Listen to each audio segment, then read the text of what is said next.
Mais uma vez a gente sabe que a direita vai votar com a esquerda, mas agora, em vez do gás, vai ser a escala 6 por 1, a gente sabe disso. Só que eu estava me perguntando sobre a questão da direita informar os seus eleitores sobre o resultado que isso vai dar, quais são os problemas que vão ocorrer se a escala 6 por 1 for aprovada.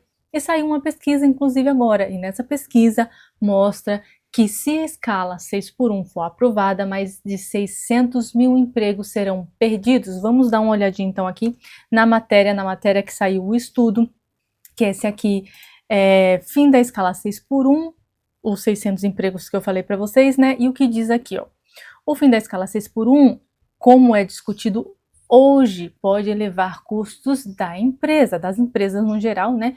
Principalmente de pequeno e médio porte. Reduzir a produtividade e gerar a eliminação de 600 mil postos de trabalho com carteira assinada no Brasil. O levantamento, que foi produzido pelo economista, é importante que sejam pessoas especializadas, porque saem pesquisas tendenciosas, sempre sai. A gente sabe disso, que quem tem interesse pelo resultado paga e leva. E espero que esses dados tenham sido reais. Não sei se alguém influenciou para o resultado, mas a gente já imaginava que poderia ser esse tipo de perda que a gente teria e vai ter, porque a escala 6 por 1 sim vai ser aprovada, a gente sabe disso, e eu vou destrinchar o porquê que ela vai ser aprovada e por que os deputados de direita e senadores de direitas vão aprovar nos próximos 2 vídeos, como sempre, tá? Aqui é só a matéria em si, a gente discutir um pouquinho, mas aprofundar como o poder funciona e as narrativas nos próximos vídeos. Então vamos lá. Aqui então o levantamento foi produzido pelo economista e especialista em mercado de trabalho Daniel Duque, que aponta, né, que os principais segmentos afetados seriam a construção civil, o comércio e a agropecuária. Mas vamos, né, cá para nós, né, minha gente? As pessoas não estão querendo trabalhar em construção civil.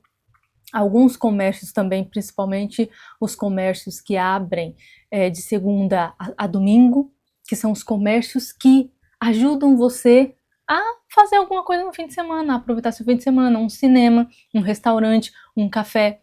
Mas aí é que tá, os brasileiros não pensam nisso. Se você não quer trabalhar no fim de semana, ninguém quer. As outras pessoas também querem curtir. Como que vai ficar? Quem vai atender você no restaurante? Você vai reclamar que agora os restaurantes não ficam mais abertos, ninguém quer trabalhar no fim de semana. Quem vai ficar no cinema? Quem vai ficar nas atrações dos parques aquáticos, né? Nesse tempo que o Brasil está sofrendo com tanto calor, precisa de gente para trabalhar. Se ninguém quer trabalhar no comércio que abre de segunda a domingo, como que vai fazer?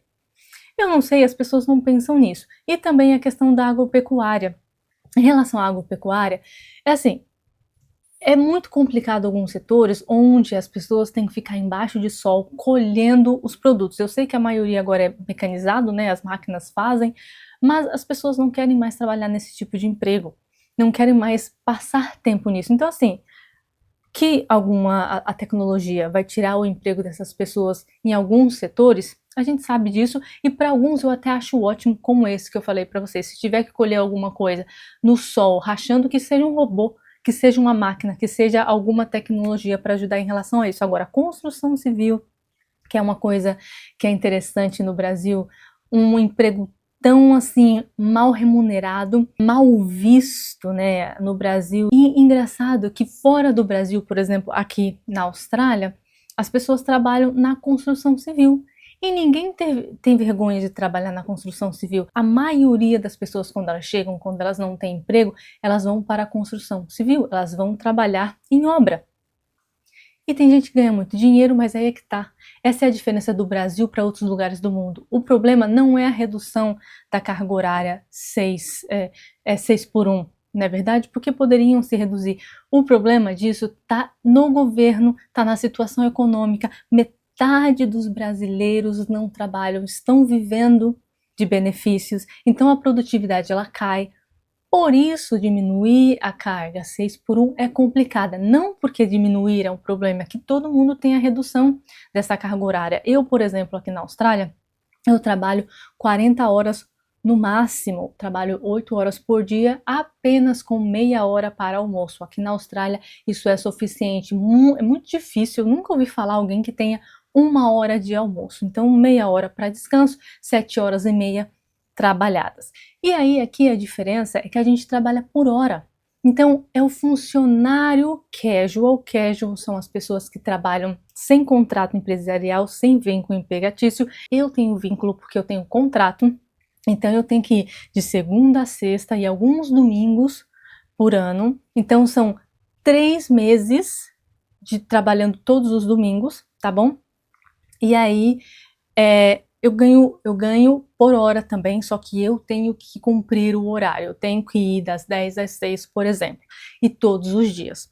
Quem é casual, que é a forma que deveria ser no Brasil, já que as pessoas estão reclamando que elas trabalham demais e não tem tempo para a família, é o quê? Ah, eu só quero trabalhar 3 vezes na semana. Eu só quero trabalhar 5 horas. Eu só posso trabalhar, sei lá, 6 dias. Ah, não, eu só posso trabalhar um dia. A pessoa decide o que ela pode fazer. Então, já que isso está sendo um problema para os brasileiros, a questão de trabalhar 6 por 1, eu acho que deveriam se mudar a forma como os brasileiros trabalham, não aprovar isso aqui, mas aprovar algo que tivesse pagamento de horário. E aí, que mais que ele fala aqui? De acordo com o estudo, se o fim da 6 por 1 vier como uma redução do teto semanal sem redução proporcional do salário, o custo do trabalho por hora sobe mecanicamente.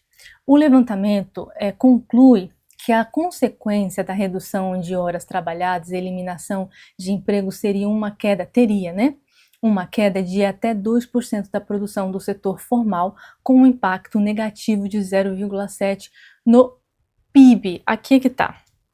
Então, eles estão falando de queda no PIB. As pessoas hoje não sabem o que está escrito na bandeira do Brasil. Eu vi um vídeo, eu fiquei horrorizada, porque uma pessoa perguntou o que está escrito na bandeira do Brasil. Aí falavam paz e justiça. Para vocês terem uma noção, as pessoas não vão saber o que é PIB. Não vão saber que isso vai influenciar no PIB. Isso afeta meu bolso? Se não afetar diretamente o bolso do brasileiro, e mesmo assim seria complicado, porque muitas coisas, a inflação está apertando o bolso do brasileiro, e mesmo assim as pessoas não estão preocupadas com isso. Então, assim, falar que isso vai atrapalhar no PIB, a gente não vai ter tanta produção, o brasileiro não está querendo saber disso. Porque isso já foi colocado na cabeça deles, e aí a gente vai entrar já nos outros 2 vídeos se eu me aprofundar sobre isso, mas essa é a questão. É como isso foi colocado e da forma como foi colocada na cabeça do brasileiro, e claro que o emburrecimento da população brasileira vai fazer com que eles ajam mais de forma emocional e não pensem no que é PIB. As pessoas não sabem o que é PIB, gente. Então, as pessoas não pensam na prática do futuro, elas só querem porque elas já aceitam isso. Elas querem porque sim, algumas pessoas querem passar tempo com a sua família, querem, mas outras pessoas, se você for falar assim, se você tiver a oportunidade de trabalhar 3 dias ganhando esse valor, e você tem mais 3 dias para trabalhar em outra empresa e ganhar um pouquinho mais, você vai trabalhar em outra empresa e ganhar um pouquinho mais? Algumas pessoas vão. Então cadê aquela relação de, eu quero mais tempo para mim e para minha família? Ela não existe, porque as pessoas querem ganhar mais. O problema é que essa estrutura brasileira do trabalho brasileiro complica as pessoas a fazerem o que elas quiserem. Para determinar os possíveis efeitos da escala 6 por 1, Duque utilizou como base um estudo internacional que avaliou os impactos da mudança da jornada de trabalho em Portugal. E o que foi? O resultado foi o aumento de 9,2% no salário hora, o que aí é maravilhoso, associa a queda de cerca de 1,7% no emprego, ou seja, teve uma queda de trabalho, e de 3,2% nas vendas, na produtividade de Portugal, além de uma redução de 10,9% nas horas totais trabalhadas. Se tem redução na hora total de trabalho, os portugueses não vão querer saber. A questão é aonde? Como eu falei para vocês, aquela lanchonete que eu gosto tá fechada no fim de semana porque ninguém quer trabalhar de sábado e domingo. Aí o que você vai fazer? É isso que as pessoas não pensam. Mas na prática, a gente tem exemplos aí de Portugal, teve outros países que fizeram a redução da jornada de trabalho, mas aqui, por exemplo, as pessoas aqui não trabalham, dificilmente as pessoas trabalhariam 44 horas semanais. Na verdade, quem trabalha 44 horas semanais são os imigrantes que vêm aqui para fazer dinheiro e eles têm todo o direito, não os estudantes não têm direitos a trabalhar tanto. Mas tem algumas pessoas que vêm para cá só para fazer dinheiro, então elas trabalham muito, fazem dinheiro e vão embora. Mas por quê? Porque a estrutura, como o mercado de trabalho aqui é estruturado. Então aqui você não tem um cabresto, você não tem uma rédea, você não pode só fazer isso. Aqui é livre, trabalha-se mais de 40 horas quem quiser, trabalhe mais de um emprego quem quiser, trabalha 3 dias quem quiser. Por exemplo, só para finalizar o vídeo agora, um exemplo clássico. Eu estou num trabalho contratual. Aí não deu muito certo com a empresa, aí meu marido trabalha casual. Então ele trabalha a semana inteira, a empresa dá trabalho para ele a semana inteira, mas por exemplo, sexta-feira passada, a empresa virou para o meu marido e falou assim: "Eu não tenho trabalho para você hoje". Não tem trabalho, não tem o que fazer. E aí, por ele ser casual, por ele não ter vínculo com a empresa, ele teve que ficar em casa sem ganhar. Então, a gente tem aquela coisa, tem pontos bons e pontos ruins. Eu, por exemplo, eu tenho um contrato, eu tenho que ir todos os dias, independente do que aconteça, a empresa vai me pagar. Porém, eu tive um probleminha, porque a empresa estava tentando me forçar a fazer uma coisa que não estava no meu contrato e eu falei que eu não ia fazer.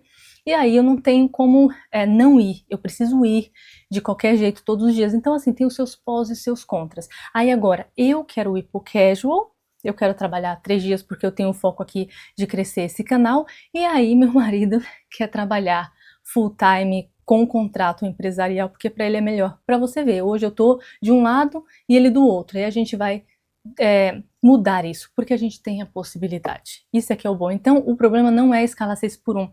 Tem que mudar a estrutura de trabalho, a carteira de trabalho, ou a forma como a relação do trabalhador, empresa e as leis trabalhistas no Brasil. Entendem? Esse é o problema. Mas é isso.